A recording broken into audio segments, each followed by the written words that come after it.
Hello friends. तो आज हम पढ़ेंगे एपोप्टोसिस। एपोप्टोसिस को आज हम डिटेल में समझेंगे और सबसे पहले हम देखेंगे इसकी डेफिनेशन कि एपोप्टोसिस होता क्या है। फिर उसके बाद हम समझेंगे मैकेनिज़्म। इसके जो मैकेनिज़्म है उसको हम स्टेप वाइज समझेंगे एनिमेशन से। फिर हम देखेंगे सिग्निफिकेंस, एपोप्टोसिस के बॉडी में फ़ायदे क्या हैं।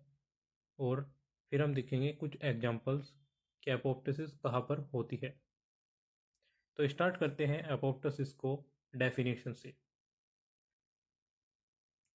तो एपोप्टोसिस क्या है? एपोप्टोसिस में क्या होता है, यहाँ पर देखिए, जब एक सेल मर जाती है उसी को हम एपोप्टोसिस बोलते हैं। नेचुरल और प्रोग्राम्ड सेल डेथ भी इसको बोला जाता है। यहाँ पर क्या होता है, जो सेल है वो कुछ टाइम के बाद मर जाती है बॉडी के अंदर। अब वो कैसे मरती है, उसका कारण क्या होता है? तो जो उसका जीन होता है उसकी वजह से ही उसकी डेथ होती है। ये अंडर जेनेटिक कंट्रोल होते हैं, मतलब कि यहाँ पर जो जीन है वो एक्टिवली रोल प्ले करते हैं सेल की डेथ में। यहाँ पर ये एक्टिव रोल प्ले करते हैं सेल की डेथ में।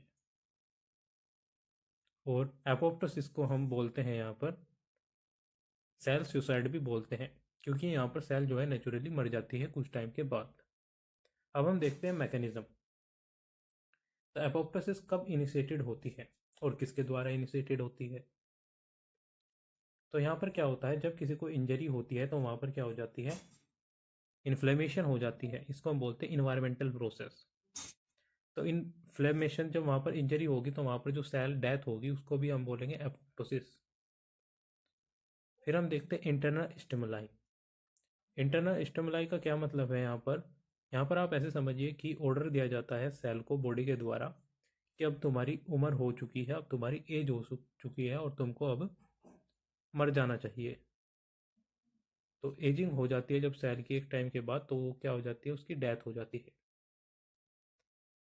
अब हम बात करते हैं FAS। FAS को हम बोलते हैं ट्रांस मेम्ब्रेन प्रोटीन। ये जो FAS है, ट्रांस मेम्ब्रेन प्रोटीन है, ये प्रोड्यूस किसके द्वारा किया जाता है? तो ये प्रोड्यूस किया जाता है टी लिम्फोसाइट्स के द्वारा। टी लिम्फोसाइट्स क्या करती हैं? जो टी लिम्फोसाइट्स है हमारी बॉडी में, वो सेल को क्या कर लेती हैं, खा लेती हैं। तो इसको भी हम क्या बोलेंगे, एपोप्टोसिस बोलेंगे। यहाँ पर देखिए TNF। TNF की फुल फॉर्म क्या है? यहाँ पर ट्यूमर नेक्रोसिस फैक्टर। जो ट्यूमर नेक्रोसिस फैक्टर है, ये क्या करता है हमारी बॉडी में, ये भी तभी रिलीज होता है जब कहीं पर इंजरी हो जाती है और इन्फ्लेमेशन होता है बॉडी के अंदर। तो इन्फ्लेमेशन की वजह से क्या होता है, वहाँ की जो सेल है वो डेथ हो जाती है और उसका कारण होता है TNF, ट्यूमर नेक्रोसिस फैक्टर। तो हम देखते हैं यहाँ पर sequence and morphological changes during apoptosis. तो जब एक सेल की डेथ होती है तो उसमें क्या क्या मॉर्फोलॉजिकल चेंजेस हमें देखने को मिलते हैं, उनको हम एक सीक्वेंस से याद करेंगे। सबसे पहले क्या होता है कि जो कैस्पेसिस है वो एक्टिवेट हो जाता है। ये कैस्पेसिस क्या है? एक एंजाइम है जो कि बॉडी के अंदर होता है। ये जैसे ही एक्टिवेट होता है, ये डाइजेस्ट करने लगता है सेल के प्रोटीन्स को, प्रोटीन्स ऑफ साइटोस्केलेटन को डाइजेस्ट करने लगता है। उससे क्या होता है कि जो सेल पहले थी हमारे पास, जो नॉर्मल सेल होती है उसकी शेप होती है बाइकॉनकेव शेप की, लेकिन इससे क्या हो जाता है, जो सेल है वो श्रिंक कर जाती है। श्रिंक का मतलब है यहाँ पर जो सेल है वो सिकुड़ जाती है और कुछ टाइम के बाद जो सेल है वो कुछ ऐसी हो जाती है कि वो राउंड हो जाती है। तो ये चेंजेस हमें फर्स्ट स्टेप में देखने को मिलते हैं। सेकेंड स्टेप में क्या होता है, यहाँ पर जो सेल हमने देखी वो बाइकॉनकेव शेप की थी और एक दूसरे से कॉन्टैक्ट में रहती है। नॉर्मल सेल कॉन्टैक्ट में रहती है, एक दूसरे से जुड़ी रहती है। लेकिन क्या होता है, जब एपोप्टोसिस होती है, जो सेल है वो श्रिंक कर जाती है और श्रिंक करने की वजह से जो सेल है वो एक दूसरे से कॉन्टैक्ट नहीं कर पाती। ये कॉन्टैक्ट क्या कर देती है, लूज कर देती है। और जब सेल एक दूसरे से कॉन्टैक्ट लूज कर देगी तो उसको न्यूट्रिशन कहाँ से मिलेगा? तो हर जगह से क्या हो जाता है, उसका कॉन्टैक्ट खत्म हो जाता है। अब हम देखते हैं यहाँ पर थर्ड स्टेप में क्या होगा। थर्ड स्टेप में क्या होता है कि जो सेल के अंदर न्यूक्लियस है, और न्यूक्लियस के अंदर क्या होते हैं, DNA होता है और वहाँ पर क्रोमोटिन होते हैं। और जो क्रोमोटिन है उनके साथ क्या हो जाता है, डिग्रेडेशन उनका स्टार्ट हो जाता है एंड कंडेंसेशन स्टार्ट हो जाता है, मतलब में ख़त्म होने लगते हैं धीरे धीरे। फोर्थ स्टेप में हमें क्या देखने को मिलेगा सेल के अंदर? जो फोर्थ स्टेप में उसमें क्या हो जाती है, जो सेल है, सेल के में जो न्यूक्लियस है, न्यूक्लियस के ऊपर क्या होती है, एक न्यूक्लियर मेम्ब्रेन होती है। जो न्यूक्लियर मेम्ब्रेन है वो डिसकंटिन्यूस हो जाती है, जैसा कि यहाँ इमेज में देख भी सकते हैं। डिसकंटिन्यूस होने की वजह से क्या होता है, जो सेल के अंदर डीएनए है, सेल के न्यूक्लियस में जो क्या है डीएनए है, वो काट दिया जाता है, मतलब कि उसको क्लीव्ड कर दिया जाता है। जो डीएनए वो क्या हो जाता है, क्लीव्ड हो जाता है स्मॉल फ्रेगमेंट्स में। तो ये चेंजेस हमें देखने को मिलते हैं। तो अभी तक हमने देखा था यहाँ पर जो डीएनए है उसको कट कर दिया जाता है स्मॉल फ्रेगमेंट्स में। तो आफ्टर डीएनए डिग्रेडेशन के बाद क्या प्रोसेस होती है, सेल के अंदर क्या क्या चेंजेस अभी और आएंगे उसको देखते हैं।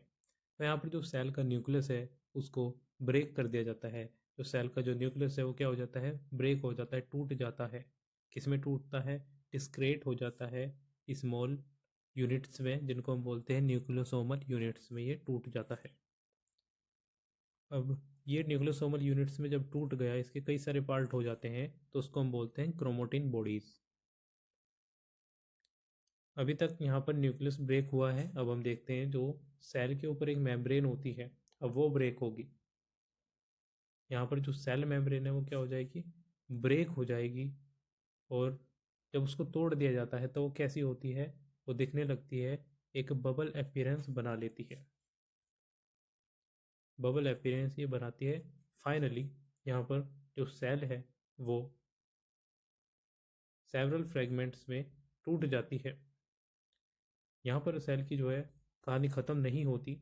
जब वो सेवरल फ्रेगमेंट्स में टूट जाती है तो उसको हम बोलते हैं विसिकल्स, और एप्टोटिक बॉडीज़ भी हम उसको बोलते हैं।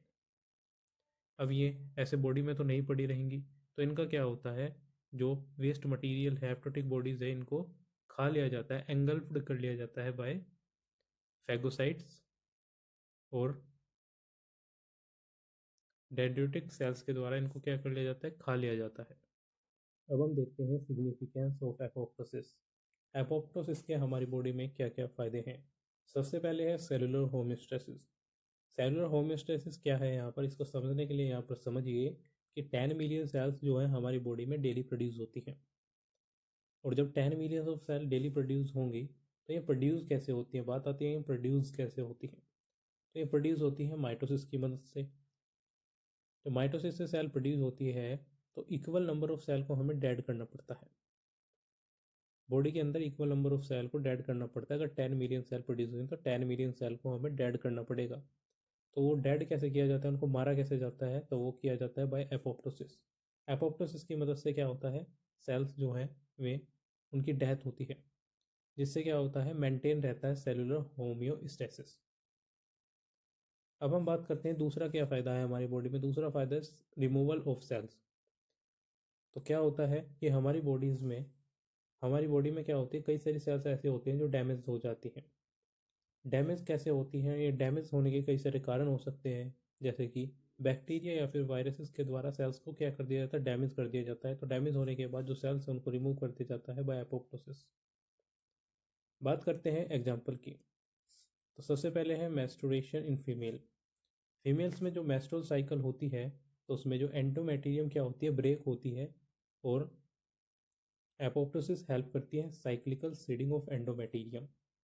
तो जो एंडोमेटेरियम क्या होती है, सेड होती है, वो किसकी मदद से होती है, जब सेल डेड होंगी तभी तो मेस्टुरेशन होगा फीमेल में। बात करते हैं सेंट्रल नर्वस सिस्टम में। सेंट्रल नर्वस सिस्टम में डीजनरेशन एंड रीजनरेशन होता है न्यूरॉन्स का। जो डीजनरेशन एंड रीजनरेशन होता है न्यूरॉन्स का, तो वो किसकी मदद से होता है, वो एपोप्टोसिस की मदद से होता है। तो आप चैनल को सब्सक्राइब कर दीजिए, और आपको जो नोट्स हैं उनका जो लिंक है वो आपको मिलेगा कमेंट बॉक्स में। Thank you.